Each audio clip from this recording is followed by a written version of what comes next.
रहा है।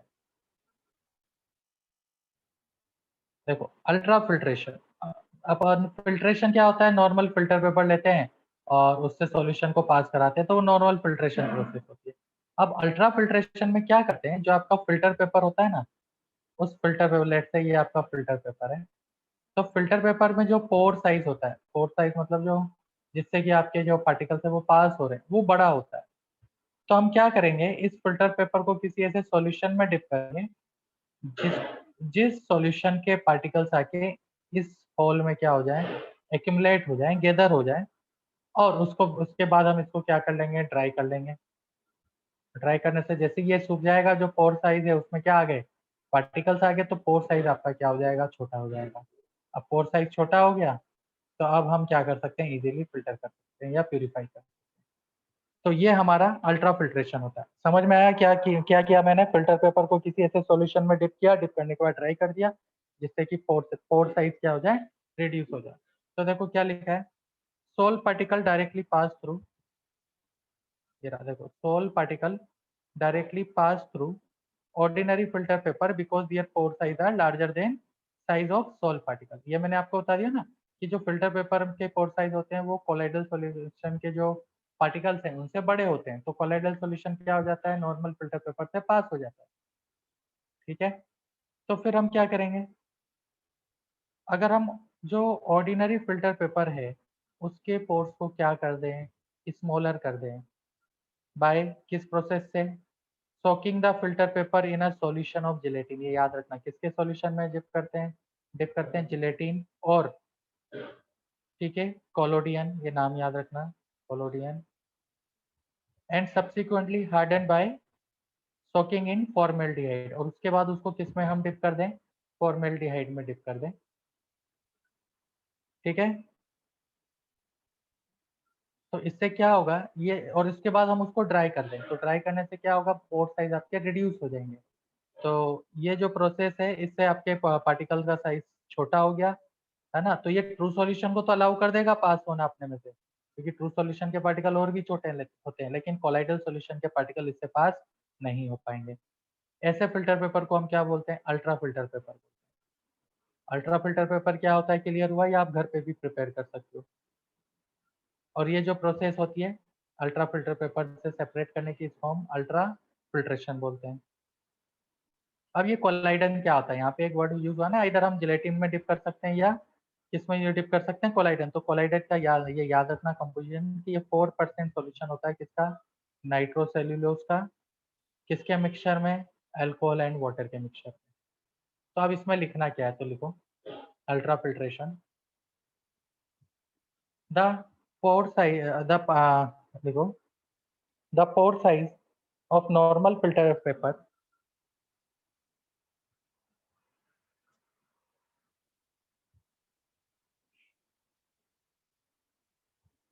are larger than size of the pore size of normal filter paper are larger than the size of Sol particle.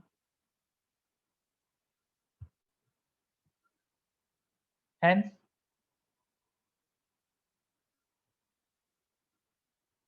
the filter paper is dipped in a solution of gelatin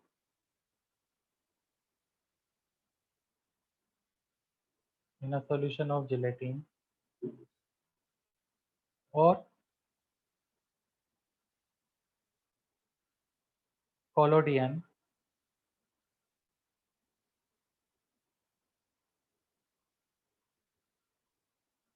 followed by dipping in formaldehyde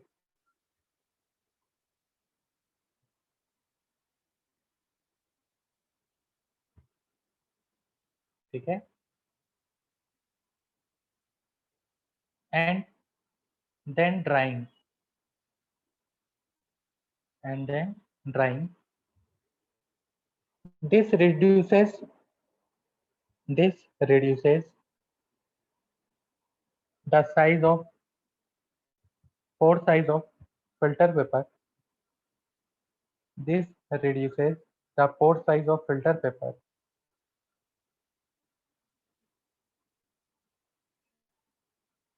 This filter paper is called ultrafilter paper.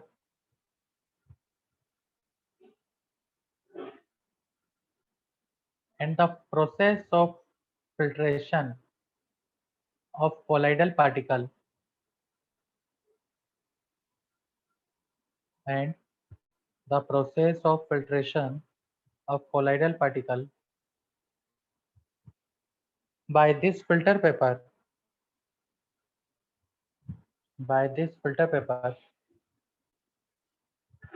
is known as ultrafiltration.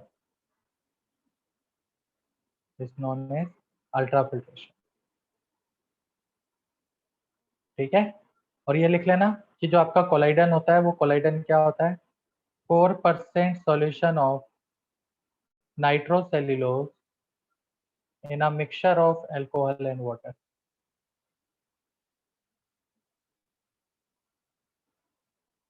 4% solution of nitrocellulose in a mixture of alcohol and water.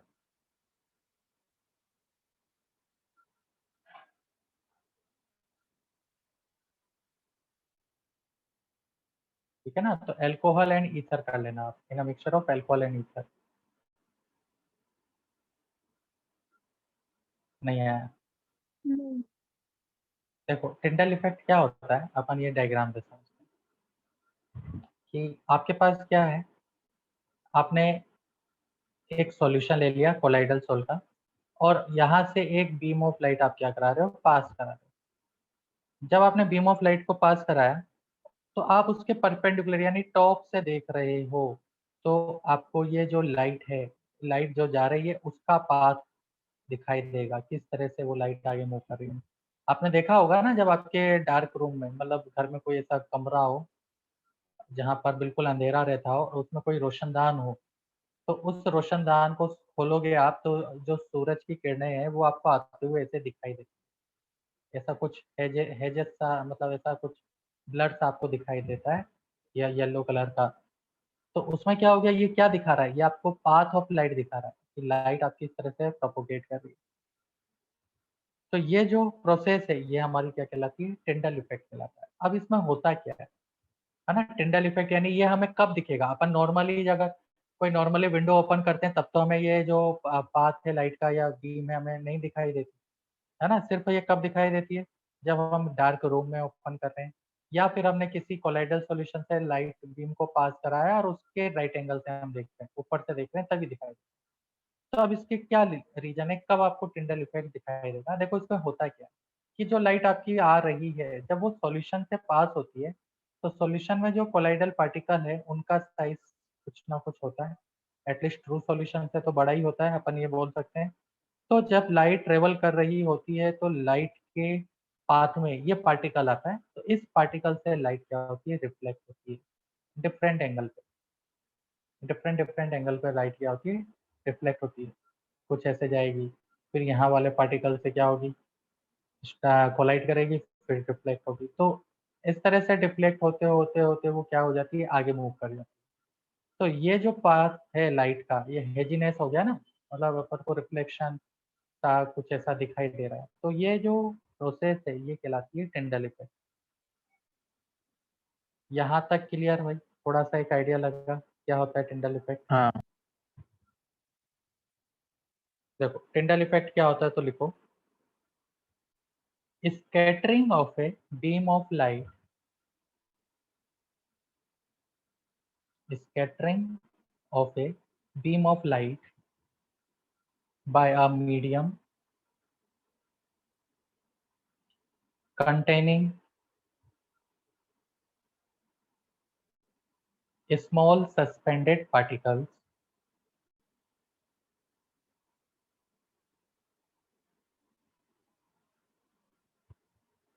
of a beam of light by a medium containing small suspended particles.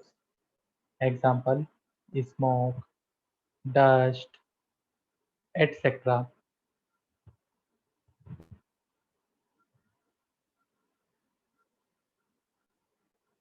This makes visible a light beam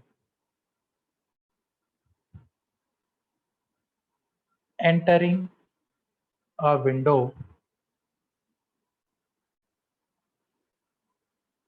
this makes visible a light beam entering a window. This effect is known as Tyndall effect.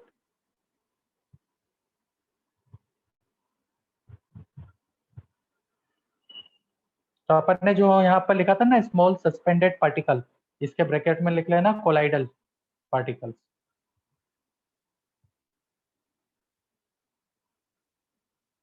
अब ये light क्यों visible होती है, तो उसका reason लिख लो next line से। तो लिखो the individual suspension particles scattered and reflect light. ये देखो मैंने ये डायग्राम बनाया ना, ये वाला। भाई आपने क्या किया, आपने लाइट बीम पास कराई तो ये इस पार्टिकल से स्ट्राइक होगी। अब जब ये स्ट्राइक होगी तो ये क्या हो सकती है, ये रिफ्लेक्ट हो सकती है, स्कैटर हो सकती है अलग अलग डायरेक्शन में, राइट। तो इससे क्या होता है, आपकी जो लाइट बीम है वो विजिबल होती है। तो अपन ने क्या लिखा है, अपन ने लिखा है the individual suspension particle is scattered and reflect light making the beam visible, making the beam visible. हाँ बोलो। रिपीट कीजिए ना। The individual suspension particle is scattered and reflect light making the beam visible.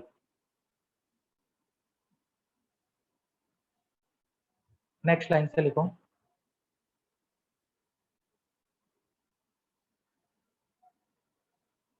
हाँ भाई, ये जो scattering हो रही है, ये अमाउंट ऑफ स्कैटरिंग किस पे डिपेंड करेगी, amount of particles. Amount of particle नहीं। तो लिखो नेक्स्ट लाइन से the amount of scattering depends on frequency of light, bracket में लिखना एक्चुअली में wavelength. The amount of scattering depends on the frequency of light, bracket में क्या लिखोगे, wavelength and density of particles, bracket में लिखना size. यानी आपकी जो स्कैटरिंग है ना लाइट की, वो दो चीजों पे डिपेंड करती है, एक तो उसकी फ्रीक्वेंसी क्या है और जो कोलाइडल सोल में पार्टिकल है उसकी डेंसिटी क्या है। तो लिखो condition for Tyndall effect. Condition 1, condition 1 क्या है कि जो पार्टिकल है, जैसे ये आपका पार्टिकल, इसका जो डायामीटर है वो ज्यादा छोटा नहीं होना चाहिए, किसके कंपैरिजन में, वेवलेंथ के कंपैरिजन में। मान लो अगर वेवलेंथ बहुत बड़ी है पार्टिकल की, ऐसे है, तो क्या ये इससे स्कैटर हो पाएगी, क्या इसको तो ऐसे पास कर जाएगी, राइट। हाँ। तो जो आपका पार्टिकल है उसका डायमीटर ज्यादा छोटा नहीं होना चाहिए, किससे, वेवलेंथ से। तो कंडीशन 1 लिखना diameter of disperse phase particle should not be much smaller than wavelength.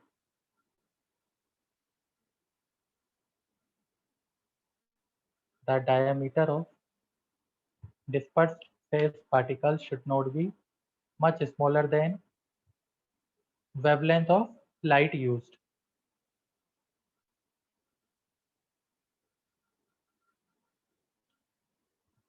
Second जो फैक्टर है जिसपे कि आपका ये टिंडल इफेक्ट डिपेंड करता है वो है रिफ्रैक्टिव इंडेक्स। आप लोगों ने फिजिक्स में पढ़ा होगा। यस पृथ्वीराज, क्या होता है रिफ्रैक्टिव इंडेक्स,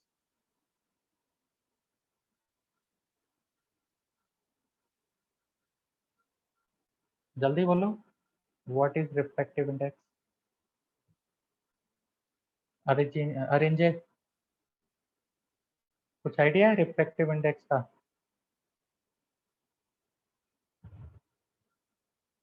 बिल्कुल शांति। तो तो पहले सेकंड रेशो कंडीशन लिखो। हाँ बोलो। रेशो इंसिडेंट एंगल और रिफ्लेक्टेड एंगल का रेशो। ओके, ऐसा कुछ फॉर्मूला होता है क्या रिफ्रैक्टिव इंडेक्स का? मुझे ऐसा कुछ याद है, n equal to C upon V. Speed of light upon phase of light. हाँ हाँ हाँ हाँ, ये ऐसा ऐसा होता है ना, पढ़ा है ना ये आप लोगों ने? हाँ हाँ। तो क्या होता है, मतलब एक क्या बताता क्या है ये रिफ्रैक्टिव इंडेक्स? कि वैक्यूम के कंपैरिजन में उस मीडियम में आपकी लाइट की स्पीड क्या है, ऐसा कुछ कि उल्टा?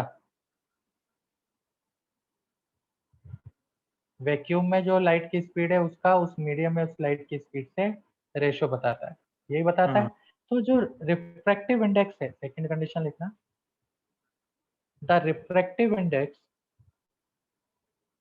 of the dispersed phase and dispersion medium. The refractive index of dispersed phase and dispersion medium should differ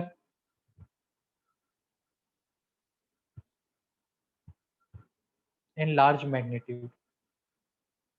Should differ in large magnitude.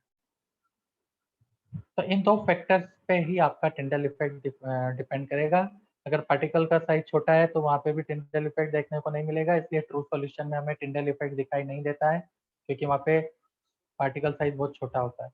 इसी तरह से जो आपका रिफ्रैक्टिव इंडेक्स है, disperse space and dispersion medium, उनमें डिफरेंस ज़्यादा होना चाहिए, तभी आपको टिंडल इफेक्ट दिखाई देगा।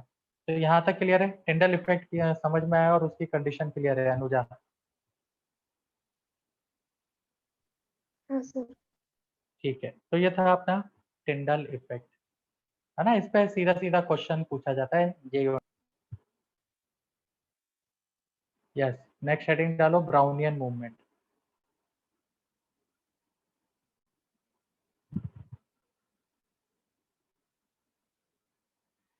हाँ भाई, क्या होता है ब्राउनियन मूवमेंट? तो आप लोगों ने पहले भी पढ़ा है कि जो जिगजैग या रैंडम मूवमेंट होता है किसी भी पार्टिकल का, है ना, यही आपका क्या कहलाता है? ब्राउनियन मूवमेंट कहलाता है। तो अब कोलाइडल सॉल्व में क्या होता है, तो लिखो ब्राउनियन मूवमेंट में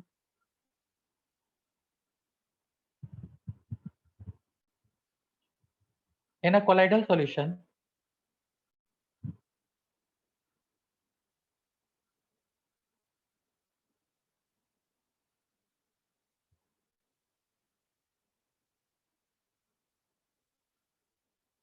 क्या लिखा है अनुजा, क्या लिखा है? In colloidal solution, the suspended particles in colloidal solution, the suspended particles are seen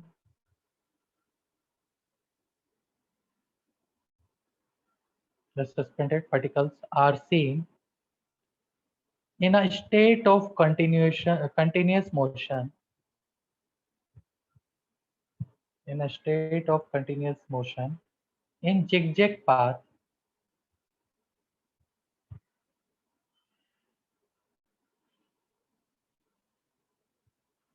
in zigzag path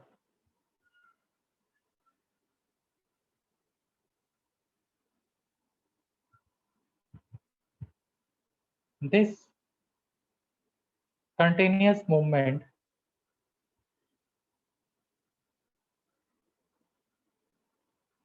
this continuous movement of colloidal particle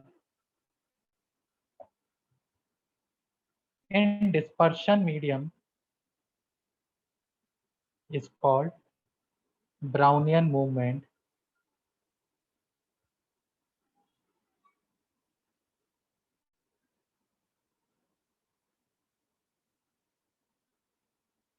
This zigzag or continuous movement of colloidal particle in dispersion medium is called Brownian movement or motion. अब reason क्या है Brownian movement का? भाई particles continuous motion में होते हैं, क्यों होते हैं?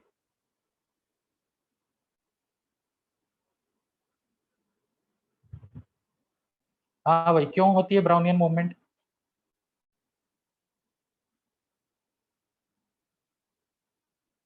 क्योंकि क्या होता है, जैसे कि अपन गैसेस की बात करें, गैसेस में ब्राउनियन मूवमेंट क्या होता है कि पार्टिकल्स के पास काइनेटिक एनर्जी होती है, तो वो क्या करते हैं, मूव करते हैं आगे, मूव करते दूसरे पार्टिकल से कोलाइड करते हैं, है ना, एनर्जी एक्सचेंज होता है, मोमेंटम ट्रांसफर होता है, तो वो यहाँ से अभी इधर जा रहा है, अब हो सकता है इस डायरेक्शन में चला जाए, ये हो सकता है अभी पहले इधर जा रहा था, हो सकता है इस डायरेक्शन में चला जाए।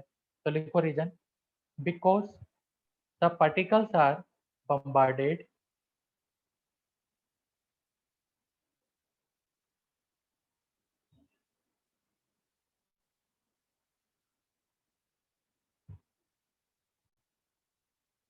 because the particles are bombarded by the other moving particle in the fluid.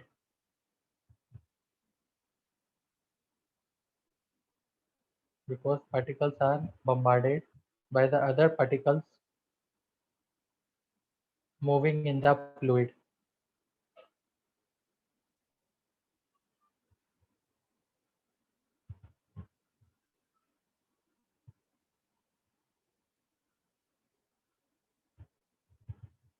ठीक है,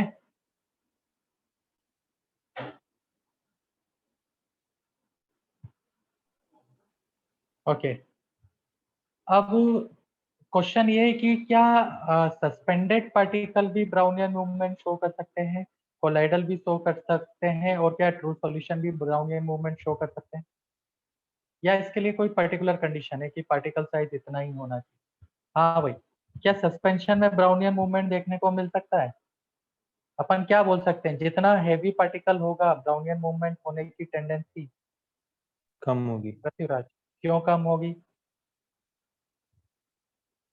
क्योंकि ग्रेविटी की वजह से, ग्रेविटी का फोर्स लगेगा ना, force of attraction due to gravity, हाँ, तो वो उसके बॉटम पे सेटल होने की टेंडेंसी ज्यादा होगी ना। हाँ, तो नेक्स्ट लाइन से लिखा है ना, जितना हैवी पार्टिकल होगा ब्राउनियन मूवमेंट होने की टेंडेंसी उतनी कम हो जाएगी। लिख लो इसे अपनी लैंग्वेज में।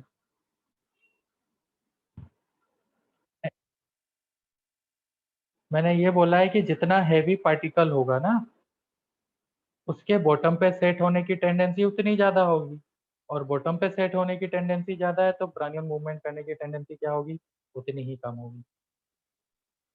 क्लियर? हाँ सर।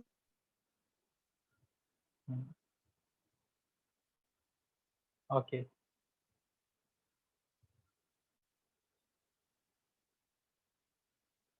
हाँ, नेक्स्ट लिखो,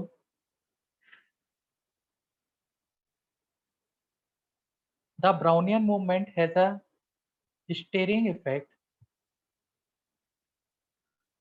ये थोड़ा सा इंपॉर्टेंट पॉइंट है, इस पे लैंग्वेज वाले क्वेश्चन बनते हैं, तो लिखो the Brownian movement has a steering effect